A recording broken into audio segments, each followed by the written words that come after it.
जय माता दी दोस्तों, आध्यात्मिक यात्रा में फिर आपका एक बार स्वागत है। आइए आध्यात्मिक यात्रा को आगे बढ़ाएं। आज का हमारा टॉपिक रहेगा भाग्य वर्सेस कर्म,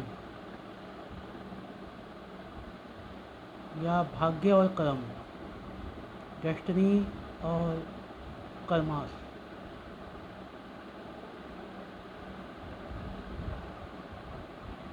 आपने दो प्रकार के लोग देखे होंगे। एक वो जो कर्म प्रधान होते हैं, जो डेस्टिनी में ज़्यादा बिलीव नहीं करते, डेस्टिनी में विश्वास नहीं रखते हैं। वो ये कहते हैं कि कर्म ही सब कुछ है।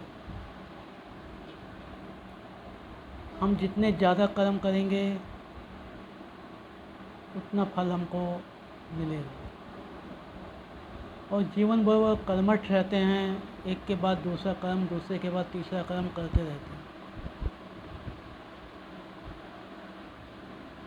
दूसरे तरह के वो लोग होते हैं जो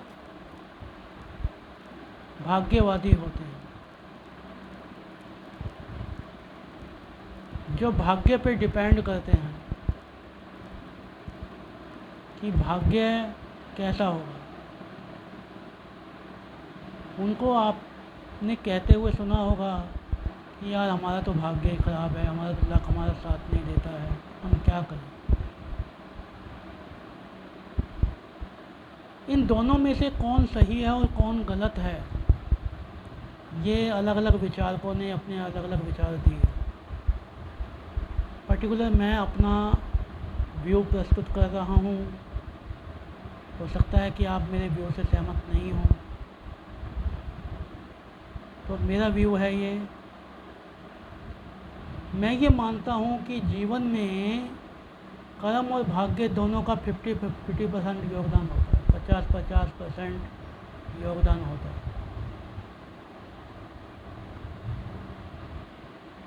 जब आप कर्म करते हैं तो यदि आपका भाग्य आपको सपोर्ट करता है तो वो कर्म आसानी से एक्टिवेट हो जाता है, आसानी से संपादित हो जाता है, दिक्कत नहीं आती है।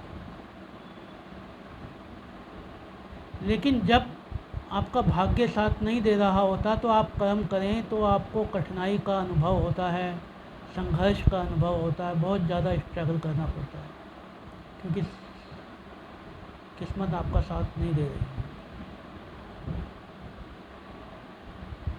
है। ये भी देखा गया है जब आपकी किस्मत आपको सपोर्ट कर रही होती है तो बहुत कम संघर्ष में बड़े बड़े काम हो जाते हैं,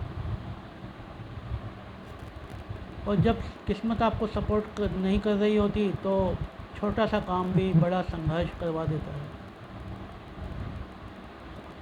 आप इसे यूँ समझें कि आप एक क्रिकेट के खिलाड़ी हैं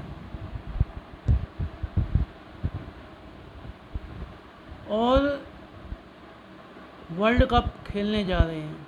वर्ल्ड कप की टीम में आपका चयन हुआ है। तो वर्ल्ड कप की टीम में जो आपका चयन हुआ है ये आपका भाग्य है। आपने कर्म भी किए होंगे डेफिनेटली, लेकिन ये आपका भाग्य है। कर्म बहुत से लोग करते हैं लेकिन चयन बहुत कम लोगों का होता है, इसलिए मैं ये कह रहा हूँ कि ये आपका भाग्य है। क्रिकेट के मैदान तक पहुँचाना या अंतर्राष्ट्रीय मैच में पहुँचाना आपका भाग्य है। लेकिन मैदान में पहुंचने के बाद आप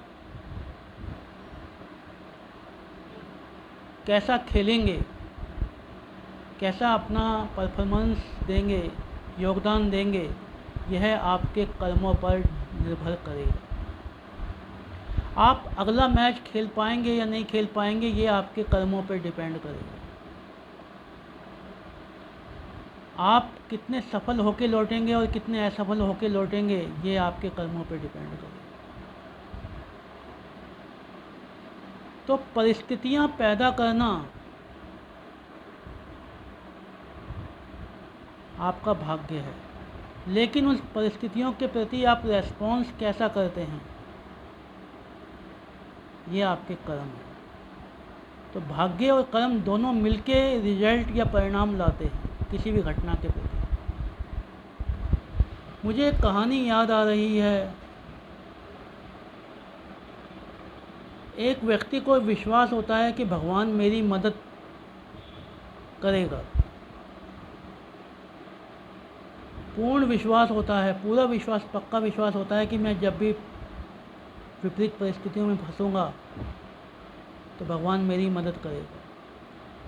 एक बार एक समुद्र की तरफ वो जाता है, मछुआरा होता है, तो समुद्र में मछली पकड़ने जाता है और फंस जाता है तूफान के बीच में एक टापू के ऊपर।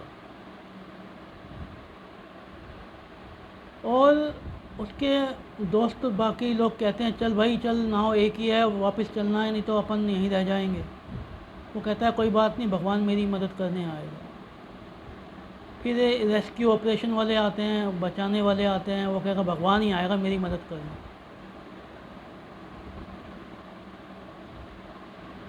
फिर एक छोटी सी नाव पे एक व्यक्ति आता है, उसको बोलता है कि चल भाई यहाँ रुकना ख़तरनाक है, लेकिन वो कहता है भगवान ही आएगा मेरी मदद करने।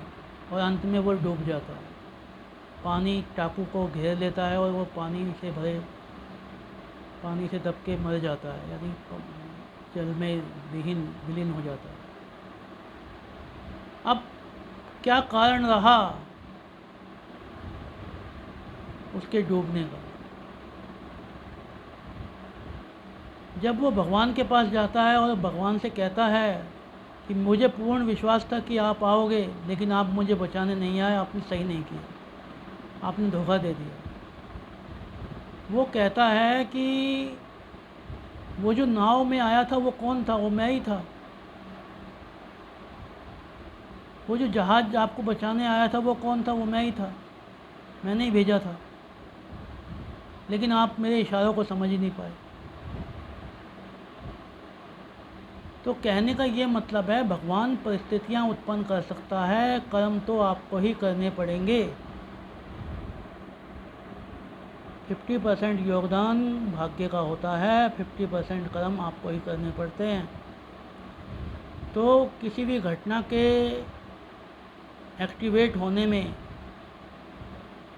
भाग्य और कर्म दोनों का संयोग होना ज़रूरी है।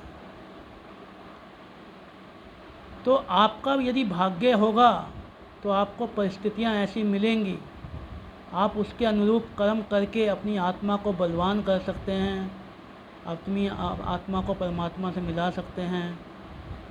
लेकिन बिना कर्मों के ये संभव नहीं होगा और ना ही बिना भाग्य के संभव होगा, दोनों का होना ज़रूरी है।